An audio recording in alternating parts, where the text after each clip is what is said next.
నమస్తే, నేను Roja. Welcome to special debate. రాజకీయాల్లో ఎప్పుడు ఏదైనా జరగచ్చు. నాయకులు ఆ ఆశతోనే బతుకుతారు. కాంగ్రెస్ పార్టీ దేశంలో దశాబ్దాల పాటు అధికారం చెలాయించింది. సుదీర్ఘకాలం దేశానికి ఆ పార్టీ నాయకులు సేవ చేశారు. స్వాతంత్రాన్ని తెచ్చిన పార్టీగా కాంగ్రెస్ దేశ ప్రజలందరికీ సుపరిచితం. కానీ రోజులు మారాయి. కాంగ్రెస్ పార్టీ గతం గతహ అన్నట్టుగా సీన్ చేంజ్ అయిపోయింది. దేశవ్యాప్తంగా వరుసగా 10 ఏళ్లు అధికారానికి దూరంగా ఉన్న ఆ పార్టీ గత లోక్సభ ఎన్నికల్లోనూ అధికారానికి దూరమైంది. దీంతో దేశంలో కాంగ్రెస్ పనైపోయిందని, ఇక ఉండదు అని చాలామంది అనుకున్నారు. కానీ చరిత్రలో హస్తం పార్టీ పూర్తిగా ఎన్నడూ కూడా దెబ్బతినలేదు. చాలాసార్లు తగ్గాక కూడా నెగ్గిన చరిత్రను కాంగ్రెస్ పార్టీ. తెలంగాణ విషయానికే వద్దాం. 2014లో ప్రత్యేక తెలంగాణ ఆకాంక్షకు జై కొట్టిన హస్తం పార్టీ అనుకోని పరిస్థితుల్లో ఓటమి పాలైంది. ఆ తర్వాత జరిగిన ఎర్లీ ఎలక్షన్స్లోనూ ఓడింది. కానీ 2023లో ఆ పార్టీ తిరిగి అధికారం చేజిక్కించుకుంది.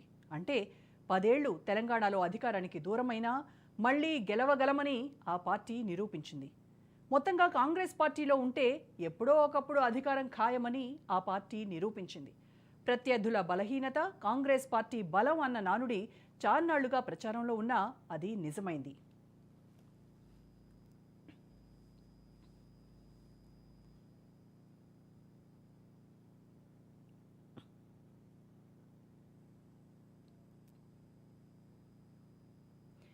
ఇప్పుడు ఈ ఉపోద్ఘాతమంతా ఎందుకనేగా మీ డౌట్? అవును, ఇదే లాజిక్తో కాంగ్రెస్ పార్టీ పాత కాపులు స్పష్టం చేస్తారు. తాము సుదీర్ఘకాలం ఆంక్షలను అధిగమించి కాంగ్రెస్ పార్టీలో కొనసాగుతున్నామని, అందుకు తగిన గుర్తింపు ఉండాలని వారందరూ కోరుకుంటున్నారు. అందుకే రేవంత్ కేబినెట్ విస్తరించి తమకు అవకాశం ఇవ్వాలని కోరుకుంటున్నారు. ఇప్పుడు పదవి దక్కకపోతే భవిష్యత్ ఏంటని వారు ప్రశ్నిస్తున్నారు.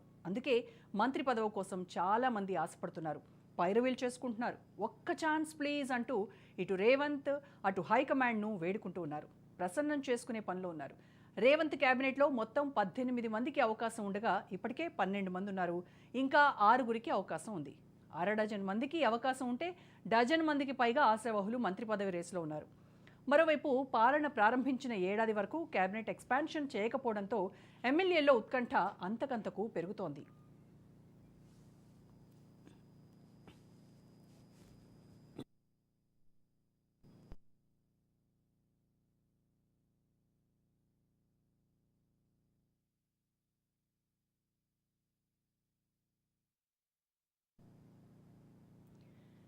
మరోవైపు కీలక శాఖలు సీఎం వద్దనే ఉండటంపై విమర్శలు రేగుతున్నాయి. ముఖ్యంగా హోంశాఖ, విద్యాశాఖ, మున్సిపల్ అడ్మినిస్ట్రేషన్ శాఖలను సీఎం రేవంత్ రెడ్డి డీల్ చేస్తున్నారు. ఇప్పటికే శాఖలన్నీ కొందరి వద్దేనా, ఇక వేరెవరూ లేరా అన్న ఫిలాసఫీని చాలామంది వినిపిస్తున్నారు. ఈ నేపథ్యంలో కాంగ్రెస్ హైకమాండ్ ఎలాంటి నిర్ణయం తీసుకుంటుందో చూడాలి. ఇక మరోవైపు విపక్షాలు సైతం పెద్ద ఎత్తున కాంగ్రెస్ తీరును తప్పుపడుతున్నాయి. తెలంగాణ స్కూళ్లలో హాహాకారాలు వినిపిస్తుంటే పేదల గోస ఎవరు వింటారంటూ వారు ప్రశ్నిస్తున్నారు. హైడ్రా ఎఫెక్ట్తో పేదల ఇళ్లు నేలమట్టమైతే వారికి ఏం న్యాయం చేస్తారని ప్రశ్నిస్తున్నారు. లగచర్ల తర్వాత లా అండ్ ఆర్డర్ విషయంలో పోలీసులు వ్యవహరించినటువంటి తీరు సర్కార్ యాక్షన్ను ప్రశ్నిస్తున్నారు. మొత్తంగా తెలంగాణలో ఎన్నో సమస్యలకు సమాధానాలు కావాలని కోరుకుంటున్నారు. వీరందరికీ కేబినెట్ ఎక్స్పాన్షన్ ఒక కామాగా ఉంటుందన్న విశ్వాసాన్ని వ్యక్తం చేస్తున్నారు. ఈ నేపథ్యంలో కాంగ్రెస్ పార్టీ ఎలాంటి నిర్ణయం తీసుకుంటుందన్న దానిపైనే ఇవాళ డిబేట్లో మనం డిస్కస్ చేయబోతున్నాము. డిబేట్లో పార్టిసిపేట్ చేస్తున్నారు మద్ది శ్రీనివాసరెడ్డి గారు, కాంగ్రెస్ అధికార ప్రతినిధి, పైలా కృష్ణారెడ్డి గారు, బీజేపీ నేత, ఎల్చాల దత్తాత్రేయ గారు, బీఆర్ఎస్ నేత, అలాగే బండారు రామ్మోహన్ గారు విశ్లేషకుడు మనతో జాయిన్ అవుతున్నారు. నమస్కారం అండి అందరికీ. రైట్, ముందుగా శ్రీనివాసరెడ్డి గారు మీతో స్టార్ట్ చేస్తాను. సో మొత్తానికి ఎన్నోళ్ళో వేచిన ఉదయం ఇక కేబినెట్ ఎక్స్పాన్షన్ ఎప్పుడు ఏంటి అనేది క్లియర్గా డేట్ ఒకటి ఫిక్స్ చేస్తారా?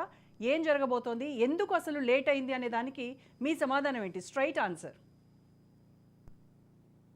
ప్రధానికానికి అదేవిధంగా యాంకర్ గారికి, ఇక్కడ ఉన్నటువంటి పిల్లలందరికీ కూడా గుడ్ ఈవినింగ్ అండి. ఇప్పుడు ఒక్కటి రోజా గారు, ఖచ్చితంగా ఈ సంక్రాంతి లోపు క్యాబినెట్ ఎక్స్పాన్షన్ 100% ఉంటుంది. 100%, నో డౌట్ అట్. ఎందుకంటే మేడం, ఇది ఏంటంటే జాతీయ పార్టీ కాంగ్రెస్ పార్టీ కాబట్టి దీని మీద సామాజిక సమీకరణాలు కానీ, జిల్లాలు కూడా ఇప్పుడు ఆదిలాబాద్ కానీ, నిజామాబాద్ కానీ, హైదరాబాద్ కానీ, రంగారెడ్డి కానీ, ఈ 4 జిల్లాల నుంచి కూడా ఇంతవరకు కూడా మంత్రులు ప్రాతినిధ్యం వహించలేదు ఆ జిల్లాల నుంచి, ఆయా జిల్లాల నుంచి. సో అవన్నీ కూడా కవర్ చేయాల్సిన అవసరం ఉన్నదన్నమాట అధిష్టానానికి.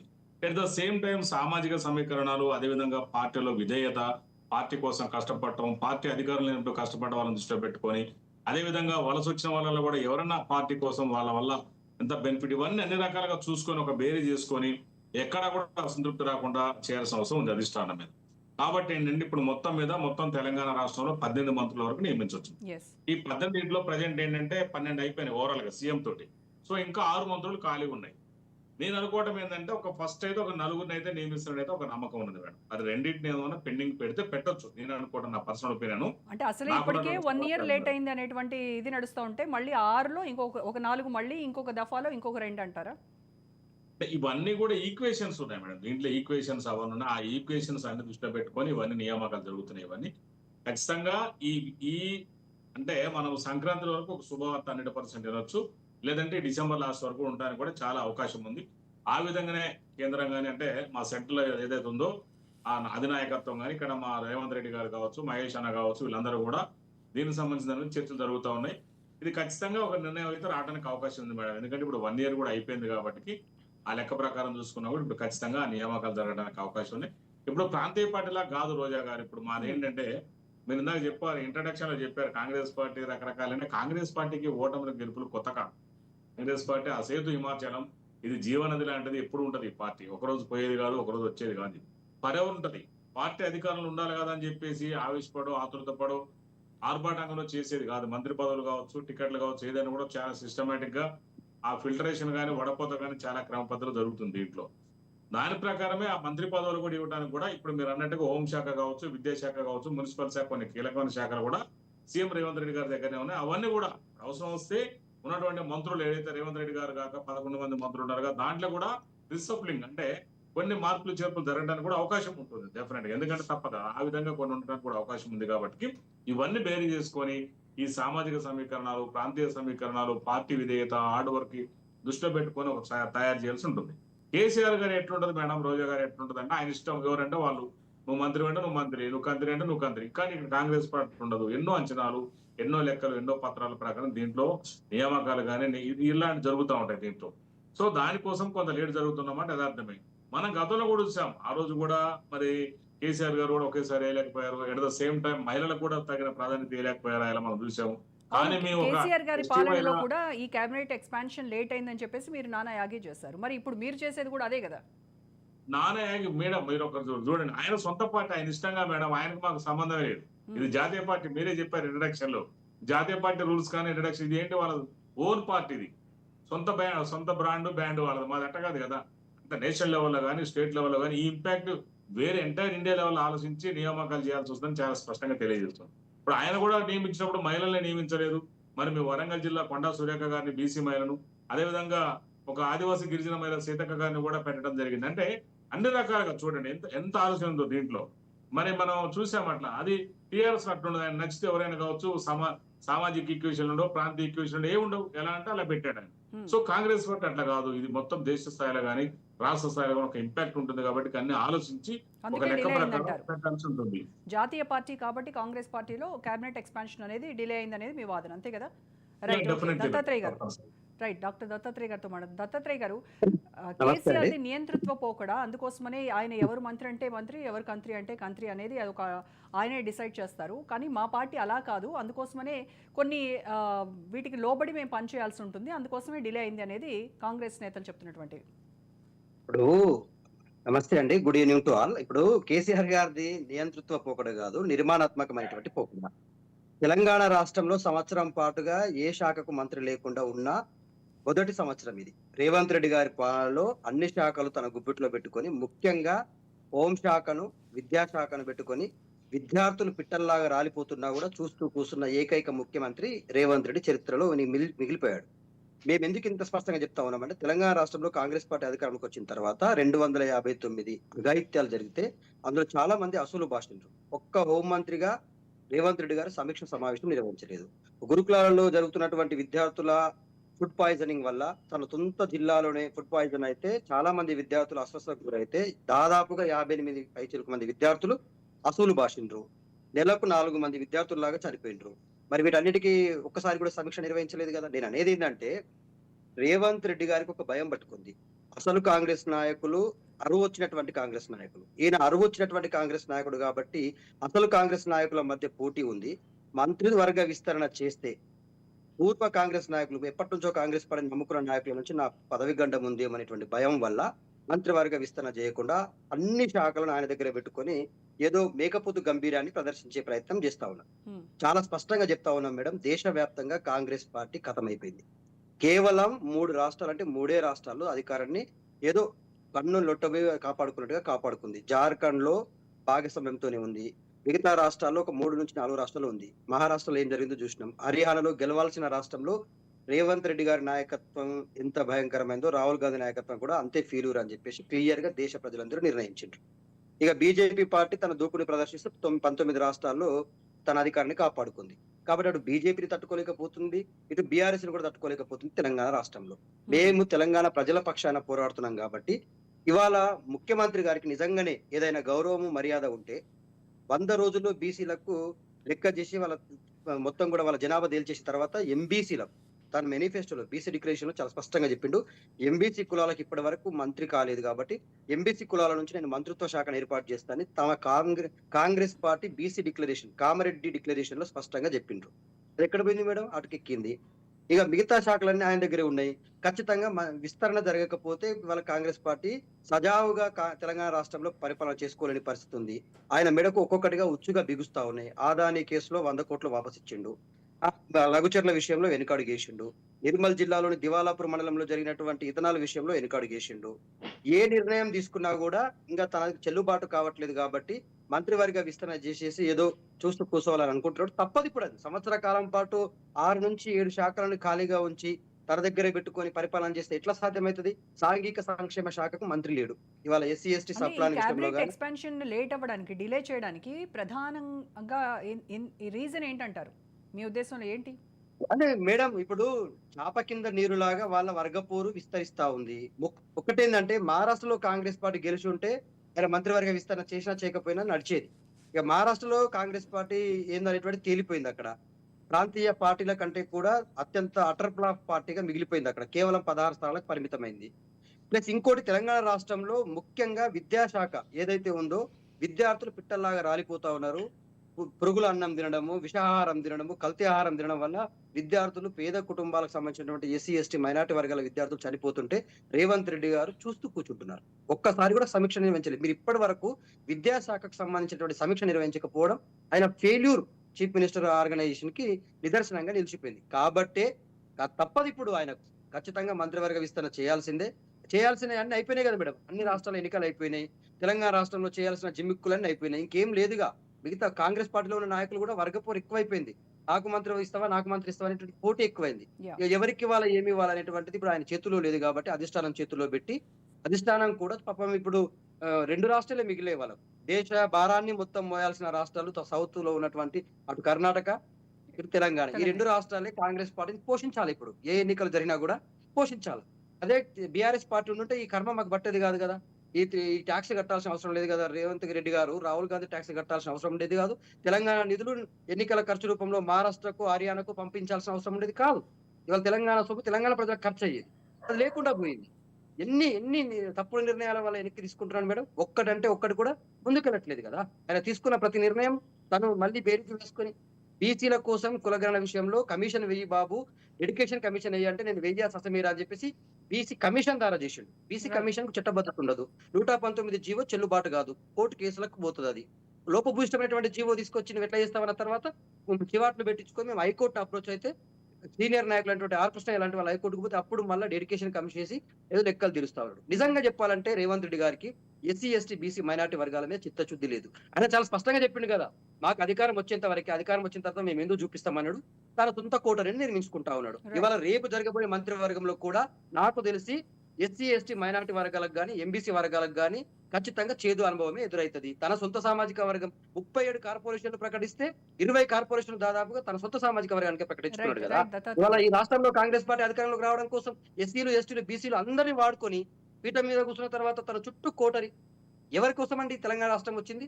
రేవంత్ రెడ్డి కోసమా, లేకపోతే ఆయన సొంత సామాజిక వర్గం కోసమా? మిగతా వర్గాలు ఈ కాంగ్రెస్ పార్టీ అధికారంలోకి రావడం కోసం ఆ పార్టీలో ఉన్న నాయకులు పనిచేయట్లేదా? ఎంబీసీలు, బీసీలు, మహిళలు చాలా మంది కూడా పనిచేస్తున్నారు కదా. ఎస్టీలలో ఉన్నటువంటి మాట్లాడదాం. ఒకసారి కృష్ణారెడ్డి గారితో మాట్లాడదాం. కృష్ణారెడ్డి గారు, కాంగ్రెస్ ప్రభుత్వం మంత్రివర్గ విస్తరణను ఆలస్యం చేస్తూ ఉండటాన్ని ఎందుకు మీ పార్టీ సైలెంట్గా గమనిస్తూ ఉంది? దానిపైన ఎక్కడ కూడా ఎలా ఒక స్టేట్మెంట్ ఇచ్చినటువంటి దాఖలా లేవు. ఎందుకంటారు? ఇది ప్రజల్లోకి రాంగ్ ఇన్ఫర్మేషన్, రాంగ్ మెసేజ్ వెళ్ళేటువంటి అవకాశం లేదా అని అడుగుతున్న వాళ్ళకి మీ సమాధానం ఏంటి? ముందుగా మీకు రాజ్ న్యూస్ ప్రేక్షకులకు అలాగే ఈ చర్చా వేదికలో పాల్గొంటున్న వివిధ పార్టీల నాయకులకు పెద్దలకు శుభ సాయంత్రం తెలియజేసుకుంటూ, ఇందాక కాంగ్రెస్ పార్టీ నాయకులు మాట్లాడింది విన్నాము, ఇందాక బీఆర్ఎస్ నాయకులు మాట్లాడింది విన్నాము.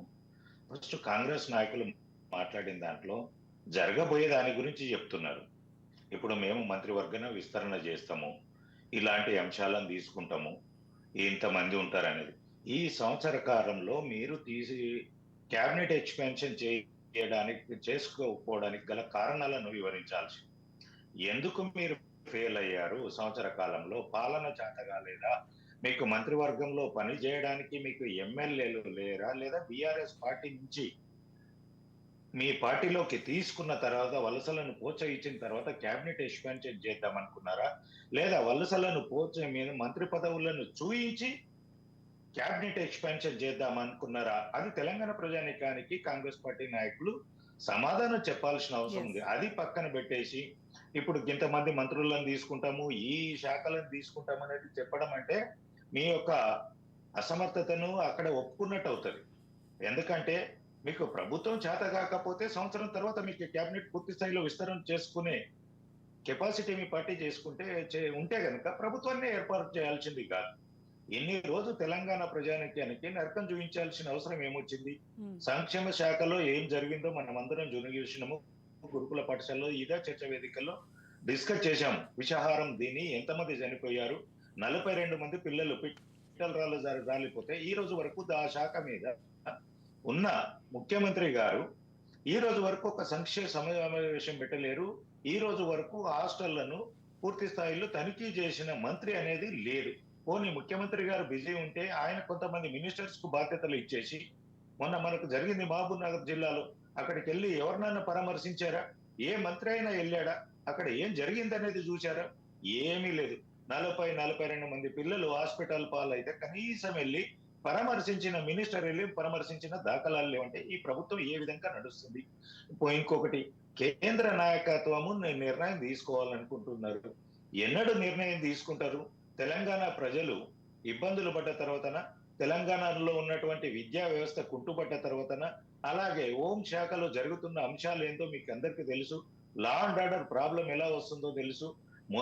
లాస్ట్ వచ్చే కానిస్టేబుల్లే లా అండ్ ఆర్డర్ ను కాపాడాల్సిన వ్యక్తులే వాళ్ళే వచ్చి రోడ్ల మీద ధర్నాలు చేసి రస్తా రోకోలు చేస్తుంటే వాళ్ళని సస్పెండ్ చేసి భయభ్రాంతులను చేయడము, ఇలాంటి చర్యలకు పాల్పడుతున్నారు తప్ప పాలనకు మీరు కేంద్రంకు బాధ్యత లేదా? మీ కాంగ్రెస్ పార్టీ రాహుల్ గాంధీకి టైం దొరకలేదా? సోనియా గాంధీకి టైం దొరకలేదా?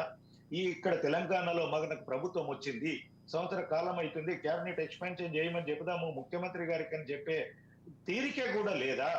ఒక 6 మంత్రులను సెలెక్ట్ చేయడానికి సంవత్సరం పాటు తీసుకున్నారంటే వీళ్ళు దేశాన్ని గనుక కాంగ్రెస్ పార్టీ చేతిలో పెడితే ఎలాంటి పాలన చేస్తారో తెలంగాణ ప్రజలు ఆలోచించాల్సిన అంశం ఉంది. ఇక కాంగ్రెస్ పార్టీలో ఇంకొకటి, రేవంత్ రెడ్డి గారు దినదిన గండం నూరెళ్ళ ఆయుషు. ఇక్కడ ఎందుకంటే సామాజిక వర్గాలు కాదు. ఇందాక బీఆర్ఎస్ నాయకులు కూడా మాట్లాడారు. ఈ కాంగ్రెస్ పార్టీలో అవకాశం గురించి కొంతమంది సీనియర్ నాయకులు ఎదురు చూస్తున్న మాట వాస్తవం.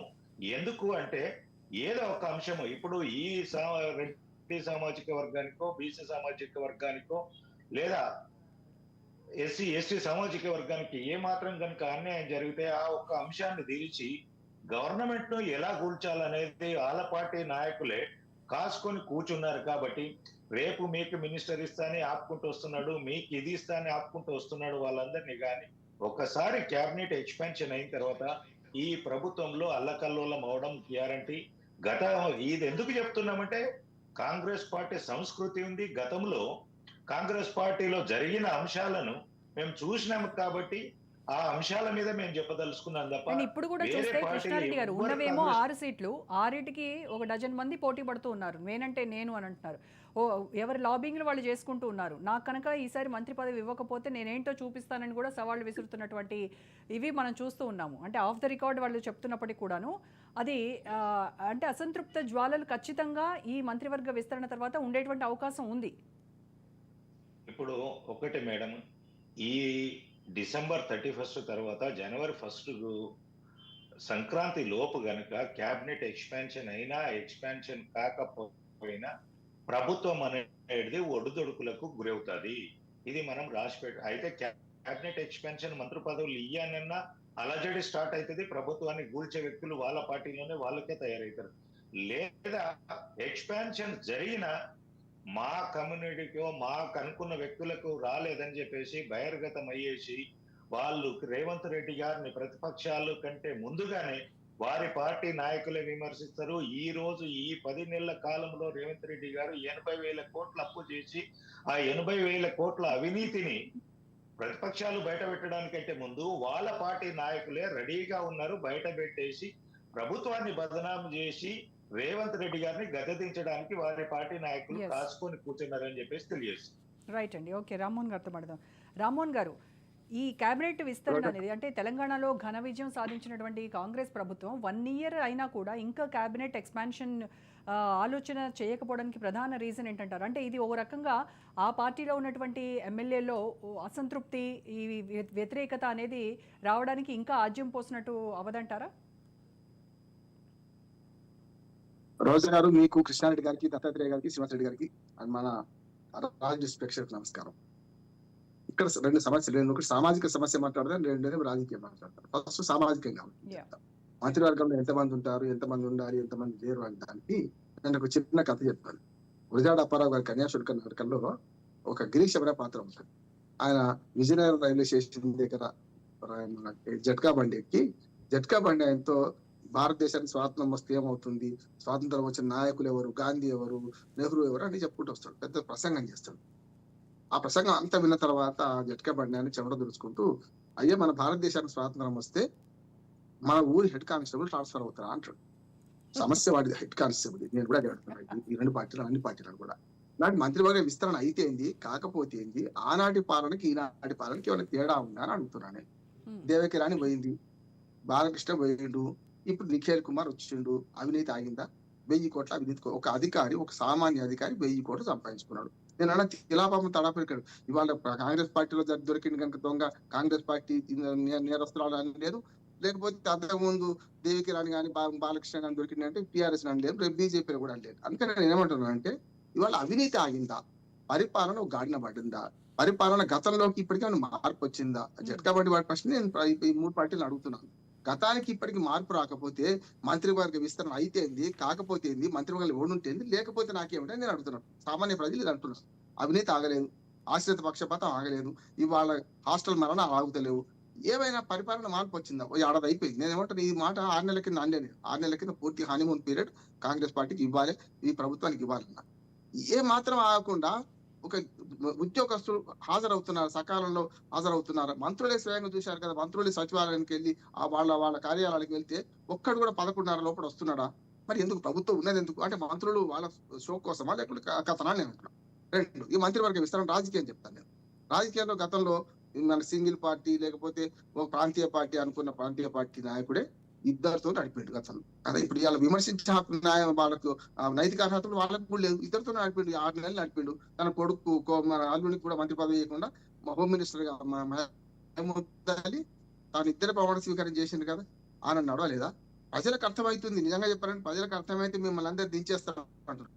ప్రజలకు మంత్రి ఉన్నా లేకుండా పని నడుస్తుంది, అధికారులు ఉన్నా లేకుండా పని నడుస్తుంది అర్థమైనాక మిమ్మల్ని ఎందుకు అనుకోవాలి, మిమ్మల్ని ఎందుకు పదవులు ఇవ్వాలని నేను అంటున్నాను. రాజకీయంగా ఆలోచన చేస్తే ఏమైతే నిజంగా శ్రీనివాసరెడ్డి గారితో ఏకీభవిస్తుంది ఏంటంటే, ప్రాంతీయ పార్టీకి ఉన్న వెసులుబాటు మన జాతీయ పార్టీకి ఉండదు, కరెక్ట్.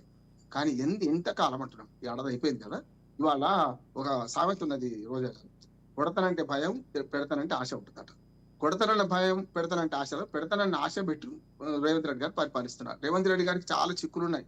ఆయన బయట నుంచి వచ్చిన ఆయన ఒరిజినల్ కాంగ్రెస్ కాదని విమర్శ ఉన్నది.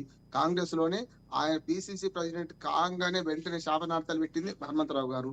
100 కోట్లు ఇచ్చి కొనుక్కున్నాడని చెప్పింది ఏమో కోమటిరెడ్డి వెంకటరెడ్డి గారు. ఇప్పుడు వాళ్ళందరూ ఒకటైండ్రు. ఇప్పుడు ప్రజలు ఫుల్ చేస్తున్నారు.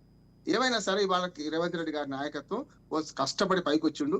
యువ నాయకత్వం వచ్చింది. ఒక మంచి అదృష్టం అని నేను అంటున్నాను. అవకాశాన్ని సద్వినియోగం చేసుకోవాలని కోరుకుంటున్నాను. మంత్రివర్గ విస్తరణ ఒకటి కాదు నేను అనేది. గతంలో అవినీతి ఆగాలి, గతంలో అహంకారాన్ని పోవద్దు. గతంలో ఆ ప్రభుత్వం తప్పు చేసింది కానీ పక్కన కూర్చొని ప్రతిపక్షాన్ని కూర్చొని ఆ తప్పుడు పని మీరు కూడా చేయకండి. వాళ్ళ అహంకారంతో పోతే నేనే అంటే కూడా మీకు కష్టం వస్తుంది. చాలాసార్లు రేవంత్ రెడ్డి గారు మళ్ళీ నేను అంటున్నాను, మేము అని కూడా అంటలేను. కొన్నిసార్లు అయితే తర్వాత సవరించుకుంటున్నాను, పక్కన మంత్రుల పేరు చెప్తున్నాను. ఇవాళ ఏమంటున్నానంటే 6 తక్కువ ఉన్నారు మంత్రులు, కరెక్టే. కానీ ఆ మంత్రులు తక్కువ ఉన్న శాఖలు కాదు, ఉన్న శాఖలు సరిగ్గా నడుస్తున్నాయి అని అర్థం చేసుకోండి. ఏ మంత్రులు అవుతున్నారో ఆ మంత్రులు తమ సమర్థవంతంగా తమ శాఖను నిర్వహిస్తున్నారా? ఇవాళ 3 ప్రధానమైన శాఖలకు మంత్రులు లేకుండా ఉన్నారు. నిజంగా చెప్పాలంటే వాళ్ళని మన అందరితో ఏకీభవిస్తున్నారు. ఎందుకంటే మీకు విద్యాశాఖ మంత్రి లేకపోతే ఏమైంది చూసిండ్రు కదా. విద్యాశాఖకు సోషల్ వెల్ఫేర్ శాఖకు మంత్రి లేకపోతే ఇవాళ దిక్కులేని అయింది, అనాథ అయిపోయింది ఆ శాఖలన్నీ కూడా. గతంలో టిఆర్ఎస్ ప్రభుత్వం విద్యను దత్తాత్రేయ గారు డాక్టరేట్, ఆయన మన ఎడ్యుకేషన్ డాక్టరేట్, వారికి తెలుసు. వారు చెప్పలేరని నేను చెప్తున్నాను.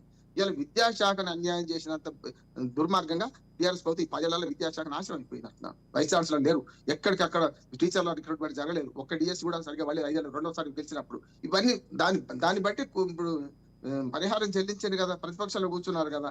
అదే పని విద్యాశాఖ మంత్రి లేకుండా ముఖ్యమంత్రి గారు విద్యాశాఖ మంత్రి చేయడం ఏంటి?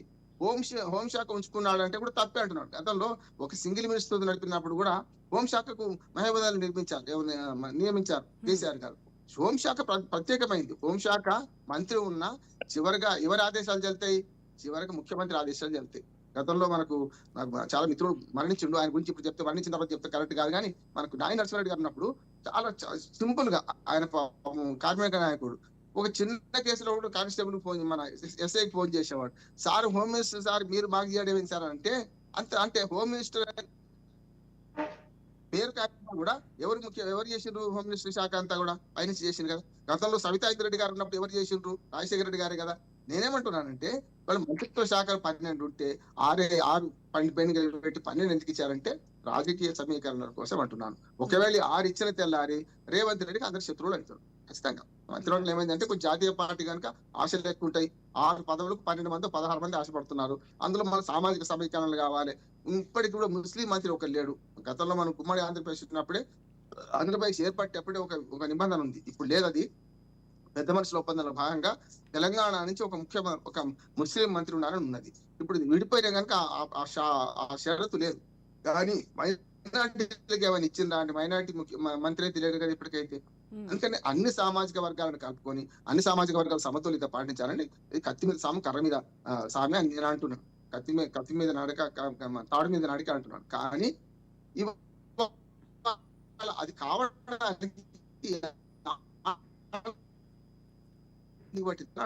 అందరూ కూడా ఏమంటున్నారంటే సోషల్ వెల్ఫేర్ మినిస్టర్ ఇవాళ కుటుంబాలు కొట్టుకుంటున్నాయి. చాలా గమ్మత్తు ఉంది. అంటే ఎవరు నిర్దేశించాలి, ఎప్పటికప్పుడు ఎవరు నడిపించాలి? ఇప్పుడు ముఖ్యంగా రోజు ఒక మాట చెప్పి ముగిస్తాను నేను. ప్రభుత్వము అంటే రాజ్యం బాధ్యత ఏంటంటే 3. మనకు అందరూ పొలిటికల్ సైన్స్ చదువుకున్న వాళ్ళు చాలా మంది, అందరు విద్యావంతులు ఇక్కడ ప్యానెల్లో కూర్చున్న వాళ్ళు. ప్రజల ధన మాన ప్రాణ రక్షణ చేయడం రాజు ధర్మము. ఆ ధర్మాన్ని మించి కొందరు చేసిండ్రు. అందుకని అశోకుని చెప్పుకుంటాం, పావు దవ్వించను, సత్రములు కట్టించను, రోడ్లు పోయించను, చెట్లు నాటించను అని చెప్పుకుంటున్నాం. ఈ 3 అయితే చేయాలి కదా మొదలంటున్నా. ఈ 3 ముఖ్యం అవుతున్నాయి. మినిస్టర్లు లేకపోవడమే కాదు, గత పాలనను కొనసాగిస్తూనే అదే అవినీతి కొనసాగుతుంది, అదే ఆశ్రిత పక్షపాతం కొనసాగుతుంది. ఈ ప్రభుత్వానికి గత ప్రభుత్వానికి నాలాంటి వాడికి సంవత్సరం తర్వాత వెలుగు నీడలు మాట్లాడే క్రమంలో ఏమి తేడా అంటున్నాడు. కాకపోతే ఏమైందంటే గ్రామాల్లో పై అధికారులు మారిండ్రు.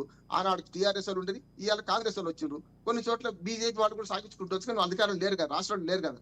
శాంతి భద్రతల అంశం రాష్ట్ర ప్రభుత్వం కనుక ఖచ్చితంగా హోమ్ మినిస్టర్ ఉండాలి అంటున్నాను నేను. రెండోది విద్యకు సంబంధించి ముఖ్యమైన వైద్యం అంటాం కదా, విద్యాశాఖ మంత్రి ఉండాలంటున్నాను. మంత్రివర్గ విస్తరణ అవుతుందా కాదా అనేది సామాన్య ప్రజలకు అర్థం కాదు, ప్రజలకు అవసరం కూడా లేదు. మీరు సరైన పాలన చేయండియా, మమ్మల్ని ధనమాన ప్రాణ రక్షణ చేయండియా అని అడుగుతున్నారు.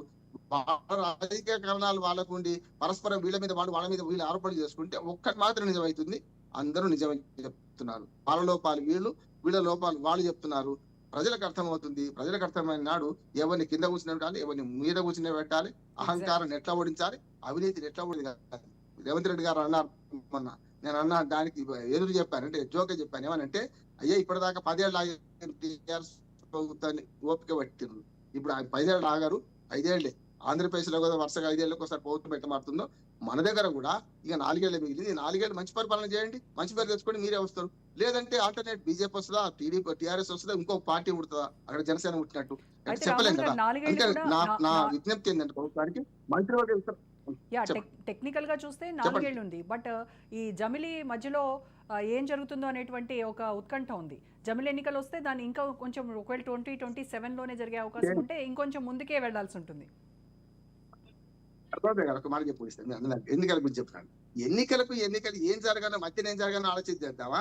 మళ్ళీ ఈ ఎన్నికలు గెలుస్తారు ఒక పార్టీ, ఇంకో పార్టీ గెలవని పార్టీ ఏమంటుందంటే వచ్చే అధికారం మాది అంటున్నారు. గెలిచిన వాడు ఏమంటున్నాడు 10 ఏళ్ళు మాది, ఈ 5 ఏళ్ళు కాదు వచ్చే 10 ఏళ్ళు కూడా మాది అంటున్నారు. అహంకారం ఇవ్వకండి. స్పష్టంగా చెప్పిన ప్రజలు చరిత్ర నిర్మాతలు, ప్రజలు చేస్తారు. ఇప్పుడు జమిలీ ఎన్నికలు వస్తాయా, పరిపాలన మొదలైంది, ఏడాది అయిపోయింది, ఇప్పటి నుంచి పరిపాలన మొదలు పెట్టండి. ఇప్పటిదాకా కాంగ్రెస్ పార్టీ చేసింది ఏంటంటే బ్లాంక్ స్టేట్మెంట్ ఎప్పుడు ఇవ్వను నేను, గత ప్రభుత్వం చేసిన అభివృద్ధి పనులను కొనసాగింపుగా ప్రారంభోత్సవాలు చేసుకుంటూ పోతుంది. వీళ్ళు చేసిన మొదలు ఏదుందో అది వచ్చే సంవత్సరం చూపించాలి. పరిపాలనలో మేము చేసిన పని ఇది, మేము అధికారంలోకి వచ్చినాక ఈ సంవత్సరం నుంచి ఇది చేసినాం అని చూపించి ప్రారంభోత్సవాలు చేసుకోండి.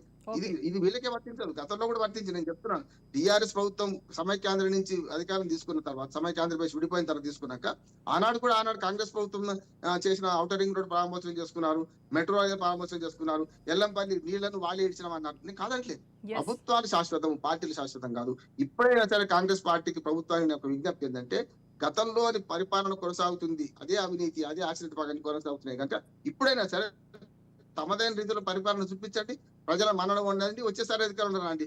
కానీ ఇప్పుడు వాళ్ళ మీద వీళ్ళ మీద వాళ్ళు అవాకులు చవాకులు పేలుకొని ప్రజలను అవమానిస్తున్నారు అంటున్నారు. ప్రజాపాలన చేయండి, ప్రజలకు సరైన పాలన అందించండి. శ్రీనివాస్ రెడ్డి గారు శ్రీనివాస్ రెడ్డి గారు, నెక్స్ట్ 2025లో రేవంత్ ప్రభుత్వానికి చిక్కులు రావడం అనేది ఖాయంగా కనిపిస్తోంది అని అంటున్నారు.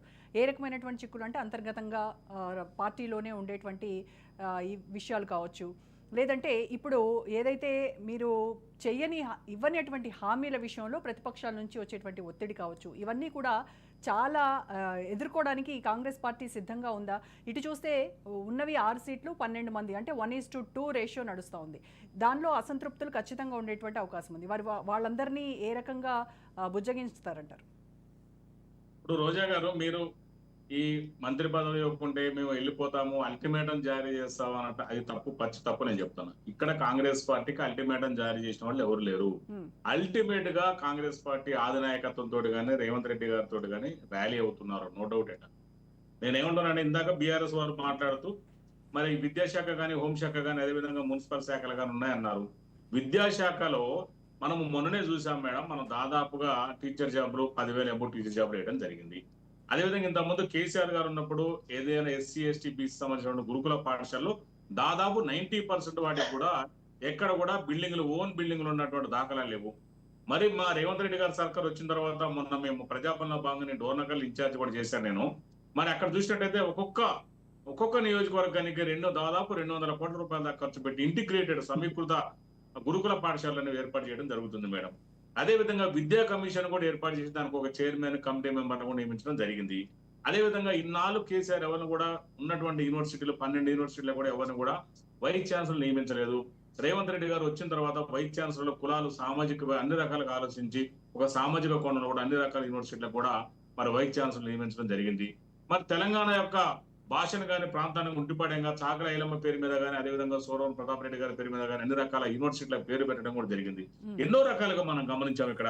అదేవిధంగా పోలీస్ శాఖలో కూడా కానిస్టేబుల్ జాబ్లు అన్ని కూడా జాబ్ క్యాలెండర్ రిలీజ్ చేయడం జరుగుతుంది. అది చాలా స్పష్టంగా మేము జాబ్ క్యాలెండర్ రిలీజ్ చేశాము. మరి ఎక్కడ కూడా వాళ్ళకు ఇబ్బంది కలగకుండా రకరకాల శాఖలను కూడా ఏర్పాటు చేసి పోలీసులను ఎప్పటికప్పుడు కూడా అప్రమత్తం చేసి లా అండ్ ఆర్డర్ ఎక్కడ ఫెయిల్ కాకుండా కూడా రేవంత్ రెడ్డి గారు కానీ, తన మంత్రివర్గం కానీ, సహచరులు కూడా అందరూ చూస్తూ ఉన్నారు, మనందరం గమనిస్తున్నాము. మున్సిపాలిటీకి సంబంధించినటువంటి కూడా అన్ని మున్సిపాలిటీలు కావచ్చు, కార్పొరేషన్ కావచ్చు, అన్నిటి కూడా దానికి సంబంధించినటువంటి వాళ్ళు పర్యవేక్షణ చేస్తూ మరి అవన్నీ డెవలప్మెంట్ ఎప్పటికప్పుడు యాక్టివిటీ చేయడం కూడా జరుగుతుంది. ఇప్పుడు హైదరాబాద్ కూడా చూసాము, కొన్ని మున్సిపాలిటీలను గ్రేటర్ హైదరాబాద్ లో విలీనం చేసే విషయాన్ని కూడా చర్చించడం కూడా జరుగుతుంది. అదేవిధంగా మనం హైదరాబాద్ లో వర్షాలు అనుకోకుండా వచ్చినప్పుడు కానీ మధ్యలో నీటిని ఎలా తీసివేయాలని ఒక బృహత్తర కార్యక్రమాన్ని కూడా రేవంత్ రెడ్డి గారి సర్కార్ ఇవాళ ప్రణాళికలు రూపొందించి అమలు చేయడానికి సిద్ధంగా ఉంది. మీరు చూడండి మేడం, ఒక్కొక్క నేను ఏదైతే కమిషన్లు ఏదైతే ఇప్పుడు వాళ్ళు చెప్తున్నారో ఎలిగేషన్ చేస్తున్నారో ఆరోపణ చేయడం కాదు ఇక్కడ. ఏదైతే శాఖలు లేని మంత్రులు మొత్తం సహజంగా ఎవరికి కేటాయించిన శాఖల మొత్తం ముఖ్యమంత్రి పదవిలో ఉంటుంది, కామన్, అది అల్టిమేట్ గా దానికి అది కామన్. ఇంకొకటి ఇక్కడ కానీ మీరు ఎల్లకాలం స్పష్టంగా ఉండవు కదా శ్రీనివాస్ గమనించాలి. గారు, ఎల్లకాలం సీఎం దగ్గరే ఉండవు కదా. ఇంకొకటి మేడం, మీరు ఒకటి స్వర్ణ గారు ఏంటంటే ఇక్కడ మన రాజ్యాంగంలో నేను ఒక లాయర్ని ప్రాక్టీసింగ్ అంటే ఒక రాజ్యాంగంలో ఉందంటే 15% వరకు మంత్రులు ఉండొచ్చు ఉంది. కానీ 15% అంటే 119 కాబట్టి 18 మందిని ఇక్కడ ఏమో యాక్చువల్ గా కాదు, టు బి ఫ్రాంక్ చెప్పాలంటే చట్టంలో అట్లా లేకుండా ఉండాలనే ఉద్దేశం లేదు ఇక్కడ ఎవరికి కూడా. కాకపోతే ఏంటంటే ఫీజిబిలిటీ చూసుకొని సాధ్యాసాధ్యాలు పరిశీలించి ఇప్పుడు మనం అనుకున్నట్టుగా ఒక ఎంబీసీ మంత్రి కావాలి, ఒక మైనారిటీ వ్యక్తి కావాలి, అదేవిధంగా ఒక ఎస్టీ సామాజిక వర్గం ఎన్ని రకాల ప్రాంతాలు ఎన్నో రకాల సమీకరణాలు చూసుకొని మరి అవన్నీ చేయాల్సి ఉంటుంది ఇక్కడ. ఇందాక బండారు రామ్మోహన్ గారు కూడా చక్కగా చెప్పారు. ఎందుకంటే ఇష్టం చాలా ఉండాలి ఇక్కడ పార్టీ, ఇక్కడ ఎవరు కూడా అదేవిధంగా ఎవరు కూడా అల్టిమేటం జారీ చేసే వాళ్ళు అల్టిమేట్ ఎవరు లేదని కూడా నేను చాలా స్పష్టంగా చెప్తున్నా. ఆ పార్టీల కాంగ్రెస్ పార్టీలో ఫస్ట్ నుంచి కూడా అంతర్గత ప్రజాస్వామ్యం ఎక్కువ అందరికీ తెలిసిన విషయం. ఇవాళ కాంగ్రెస్ పార్టీ ఇన్ని సంవత్సరాల పాటు అంటే కూడా అంతర్గత ప్రజాస్వామ్య కారణం. అమలుగా గొడవలు వచ్చినప్పుడు నువ్వెంత అంటే కానీ బయట వాళ్ళు వచ్చినప్పుడు మాత్రం ఆటోమేటిక్ అందరూ ఒకటేతారు, ఎలాంటి సందేహం లేదు. మనం చూసాము. శ్రీనివాస్ గారు, అయితే ఎన్నో కొన్ని నియోజకవర్గాలు తప్పుడు నిర్ణయాలు చూసుకున్నాము. కూడా కాంగ్రెస్ పార్టీ తీసుకుంది అని అంటున్నారు.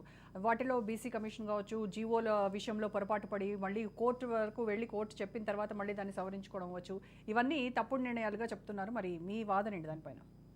రోజా గారి నిర్ణయాలు తప్పుడు నిర్ణయాలు కాదు అవి. నిర్ణయాలు ఏంటంటే ఆ జీవోలు ఏంటి, డెడికేషన్ కమిషన్ అని కోర్టు చెప్పింది కాబట్టి డెడికేషన్ కమిషన్ వేయడం జరిగింది తప్ప ఆ కమిషన్ వేయకూడదని ఎక్కడా లేదు. గతంలో మనం చూసాం కదా, ఆ కమిషన్ చేసింది ఓకే, కోర్టు చెప్పిన తర్వాత అల్టిమేట్ సుప్రీమో కోర్టు అనేది ఏంటంటే సుప్రీమో.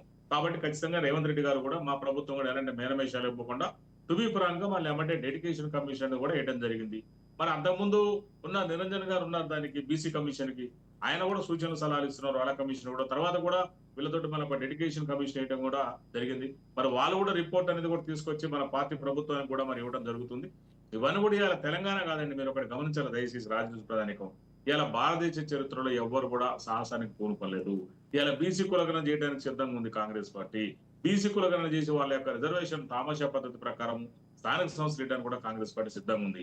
మరి మీరు ఇంకోటి కూడా చూసారు ఇక్కడ, ఇంతకుముందు కూడా మరి సోదరుడు బీఆర్ఎస్ సోదరుడు మాట్లాడుకుంటున్నారు. ఇవాళ చూడండి, వాళ్ళ కాంగ్రెస్ పార్టీ వచ్చిన తర్వాత దాదాపు వెనకబడిన తరగతులకు ఎవరికైతుందో వాళ్ళకి 17 కార్పొరేషన్లు ఏర్పాటు చేయడం జరిగింది. మరి కేసీఆర్ గారు 10 సంవత్సరాల కాలంలో ఉన్నారు, మరి ఏ రోజు ఆయన గుర్తు రాలేదు.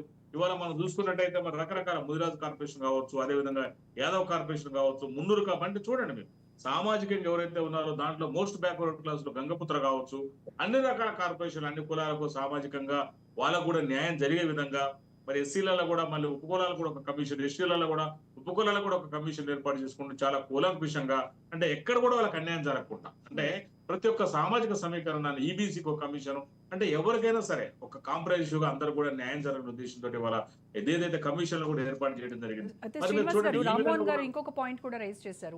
ఉన్నటువంటి మంత్రిత్వ శాఖల్లో ఉన్నటువంటి మంత్రులు సక్రమంగా చేయట్లేదు, ఇక కొత్త మంత్రిత్వ శాఖల గురించి ఎదురు చూడడం కంటే ఉన్న మంత్రిత్వ శాఖలు సమర్థవంతంగా పనిచేసేలా చూడాలి అని చెప్తున్నారు.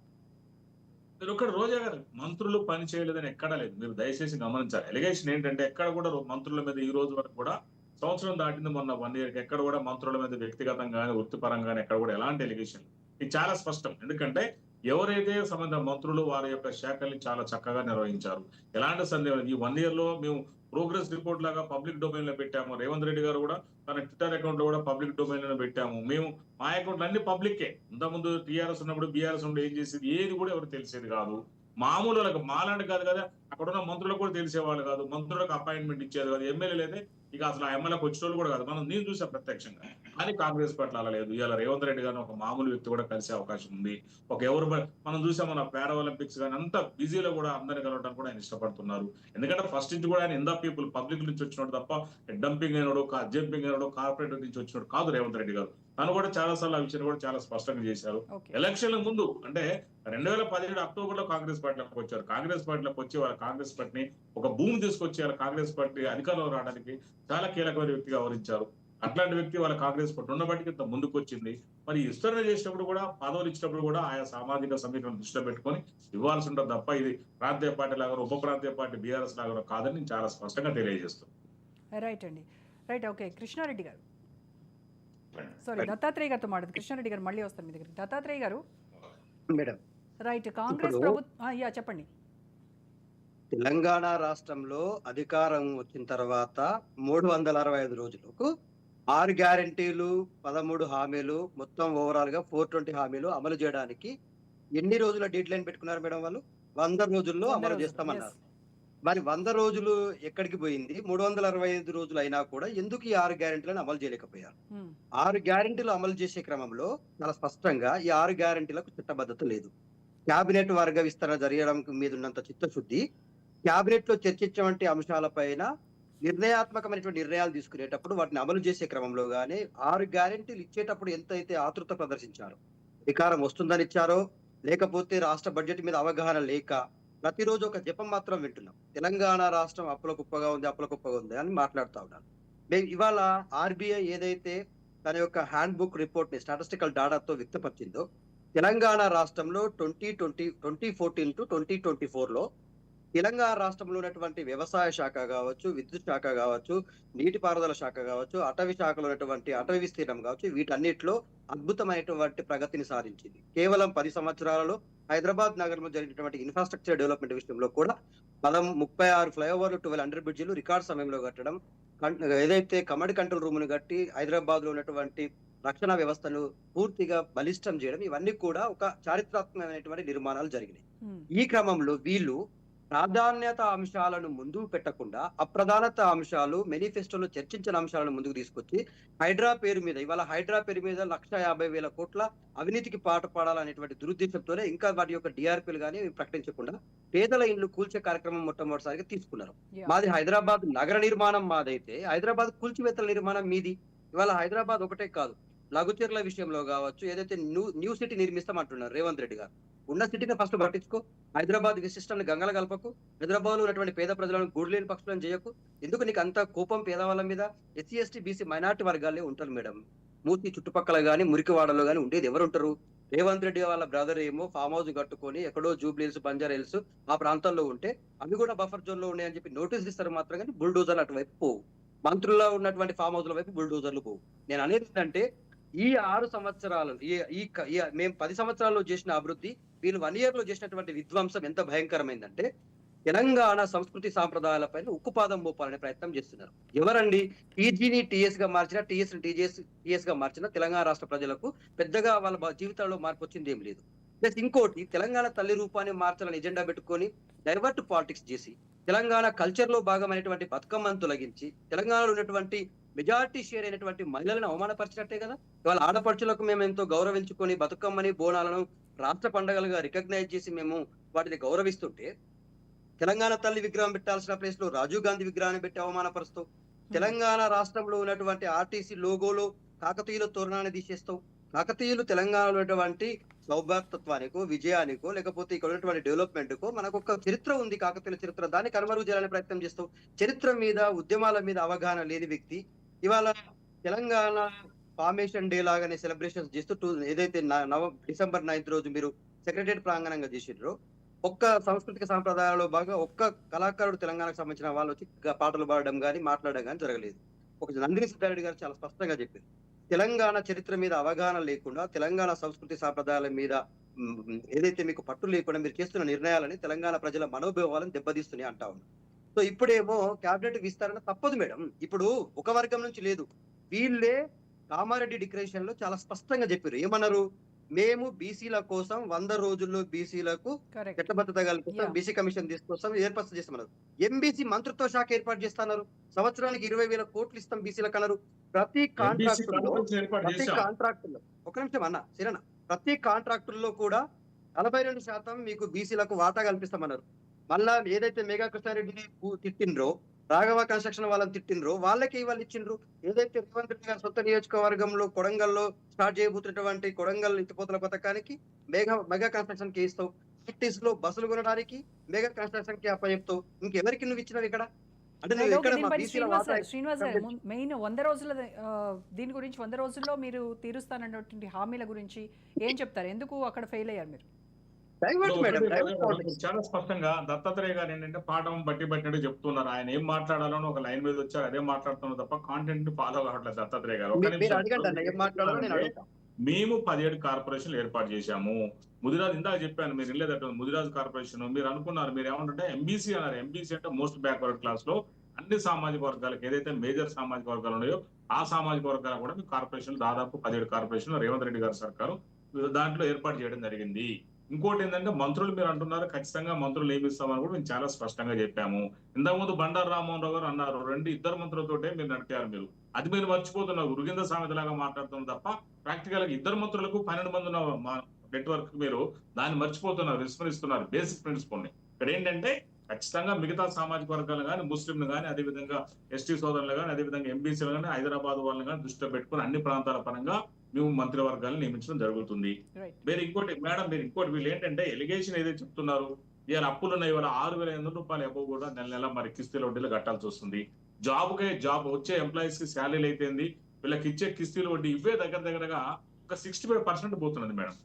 దాదాపు ఎవ్రీ మంత్ ఒక 5,000 కోట్ల రూపాయలు ఇవాళ డెఫిసిట్ బడ్జెట్ అవుతుంది వీళ్ళు. అంటే వాటికి మళ్ళీ అప్పులు చేయాల్సిన పరిస్థితి వస్తుంది.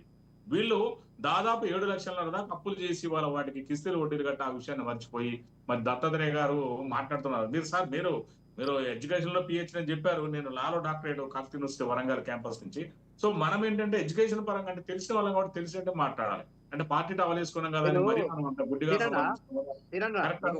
ఇప్పుడు సంపద సృష్టించేటువంటి కార్యక్రమాలు చేస్తే డబ్బు యొక్క ఫ్లూటింగ్ అనేటువంటిది సమాజంలో జరుగుతుంది. ఇవాళ మీరు హైదరాబాద్ ను కూల్చివేయడం వల్ల, హైదరాబాద్ లో నిర్మాణాలు కూల్చివేయడం వల్ల పెట్టుబడులు రాక, మీరు ఉపాధి అవకాశాలు కల్పించక తెలంగాణ రాష్ట్రాన్ని దివాలా తీసిండ్రు అంటున్నా నేను. తెలంగాణ రాష్ట్రానికి రావాల్సిన పెట్టుబడులు మాకొకటి ఏం అవగాహన కలుగుతుందండి, మీ నాయకుడు అంటే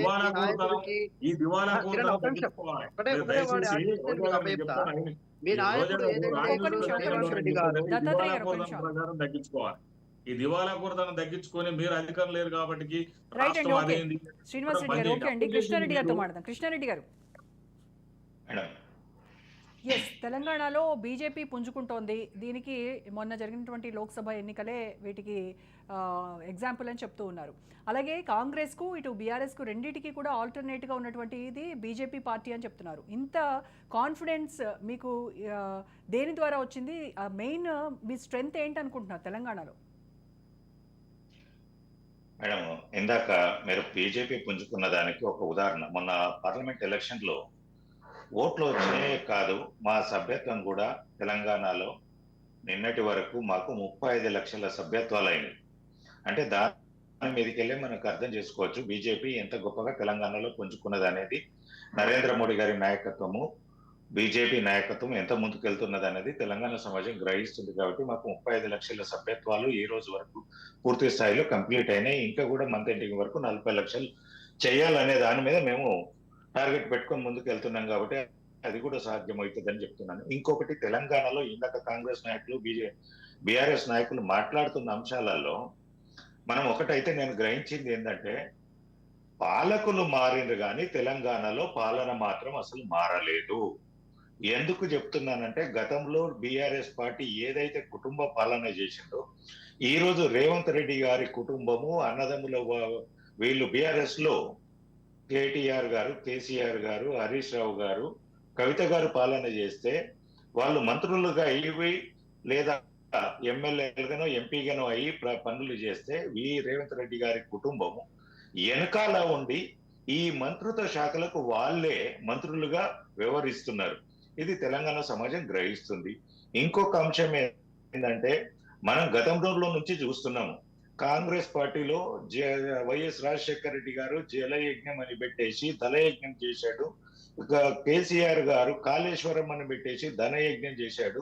అలాంటిది ఇంకొక అంశం తీసుకొచ్చి ముందు వేసేసి రేవంత్ రెడ్డి గారు మూసీ నది మీద ధనయజ్ఞం చేద్దామని ఒక టార్గెట్ పెట్టుకున్నాడు. ఇది ఎందుకు చెప్తున్నానంటే, 1,50,000 కోట్లు మూసీ నది పునర్జీవానికి, సుందరీకరణకు, దానిని ఇది చేయడానికి అంటున్నారు. మనం ఎగ్జాంపుల్ గా చెప్తాము, ఒక రాష్ట్ర రాజధాని అమరావతి కట్టడానికే 1,00,000 కోట్లు, 1,20,000 కోట్లు అవుతున్నాయంటే దాని మీద ఎంత అవుతుంది? ఇక్కడ ఓన్లీ మూసీ నదికే 1,50,000 కోట్లు అంటే ఎంత ధనయజ్ఞం చేయడానికి రేవంత్ రెడ్డి గారి సర్కారు కంకణం కట్టుకున్నది అనేది మనం ఆలోచన చేయాలి. ఇంకొకటి, ఇక సంవత్సర కాలంలోనే మనం ఏదైనా మంచా చెడ గ్రహించాలంటే ఫస్ట్ లోనే మనకు తెలుస్తుంది అంటారు. ఈ సంవత్సర కాలంలో రేవంత్ రెడ్డి గారి ప్రభుత్వం ప్రతి దాంట్లో ఫెయిల్ అయింది. ప్రతి ఒక్క మంత్ కు ఒక సమస్య రావడము, దాన్ని డైవర్ట్ పాలిటిక్స్ చేసుకోవడము, సక్సెస్ ఆ డైవర్ట్ పాలిటిక్స్ లో సక్సెస్ అయ్యాడు. కానీ తెలంగాణ సమాజానికి ఉద్ధరించడానికి, తెలంగాణ సమాజాన్ని బాగుపరచడానికి ఏ ఒక్క అంశం మీద ముందుకెళ్ళలేడు. ఇంకొకటి, ఈ రాబోయే 4 సంవత్సరాలు కూడా ఏం జరుగుతుందో నేను చెప్తాను. ఇప్పుడు వచ్చేది నెక్స్ట్ ఇమ్మీడియట్లీ స్థానిక సంస్థల ఎలక్షన్స్ వస్తున్నాయి. ఇక పాలన మీద పూర్తి స్థాయిలో ప్రభుత్వానికి పట్టు ఉండదు. ఎంతసేపు ఎలక్షన్ మీద ఆలోచన ఎలక్షన్ లోనే పోతుంది. సంవత్సర కాలం వెళ్తుంది. మున్సిపల్ ఎలక్షన్, గ్రామ panchayat elections, society elections, greater elections, corporation election అనుకుంటా సంవత్సరం నర వెళ్ళిపోతుంది. 2025 అదే వెళ్ళిపోయిన తర్వాత 2026 తెలంగాణలో డీలిమిటేషన్ ప్రక్రియ స్టార్ట్ అవుతుంది. ఏ మంత్రి అయినా, ఏ ఎమ్మెల్యే అయినా నా మండల్ ఎటు పోతుంది, నా ఓట్ బ్యాంక్ ఎటు పోతుంది, నా కులాలకున్న వ్యక్తులు ఏ మండల్లో ఎక్కున్నారు, ఏ నియోజకవర్గంలో ఏ మండలం, అదే ఆలోచనకు వెళ్ళిపోతారు. 2027 ఎలక్షన్ ఇయ్యరు, జమిలీ ఎలక్షన్ లో వెళ్ళిపోతారు. ఇంకా తెలంగాణ సమాజానికి కాంగ్రెస్ పార్టీ చేసేది చేయబోయేది ఏమీ లేదు. తెలంగాణలో కాంగ్రెస్ పార్టీ ప్రభుత్వము పాలన అనేది పూర్తిగా ఫెయిల్ అయింది అనేది నా ఒక ఉద్దేశం మేడం. రైట్ అండి. ఓకే, రామ్మోహన్ గారు, ఫైనల్ గా ఇప్పటి వరకు పాలించినటువంటి గత ప్రభుత్వం ఏదైతే ఉందో టీఆర్ఎస్లో ప్రజల జీవితాలు అలాగే ఉన్నాయి. ఎలాంటి అంటే ప్రభుత్వాలు మారుతున్నాయి కానీ పాలన మాత్రం మారలేదు, ప్రజల జీవితాలు కూడా అలాగే ఉన్నాయి, ఎక్కడ వేసినా అక్కడే ఉన్నాయి. మరి ఇప్పుడు కాంగ్రెస్కు, ఇటు టీఆర్ఎస్కు కూడా, బీఆర్ఎస్కు రెండింటికి కూడా ఆల్టర్నేట్ ఏదైనా పార్టీ ఉందంటే బీజేపీనే, ఇటువైపే చూస్తున్నారు. దానికి నిదర్శనమే 35 లక్షల సభ్యత్వం అని బీజేపీ నేతలు చెప్తున్నారు. నిజంగా అలాంటి పరిణామం నిజంగా జరగబోతుందంటారా తెలంగాణలో? అంటే రాజకీయంగా ఆలోచన చేస్తే ఒక పార్టీ ప్రత్యామ్నాయ కాదా అనే నిర్ణయం ప్రజలు తీసుకుంటారండి. చరిత్ర నిర్మాతలు ప్రజలే. ఇప్పుడు మొన్నటి ఎన్నికల్లో బండి సంజయ్ గారు ఉన్న రోజులు ఒక రకంగా నడిచింది పార్టీ అధ్యక్షుడిగా, కిషన్ రెడ్డి గారు వచ్చినాక ఒక రకంగా నడిచింది.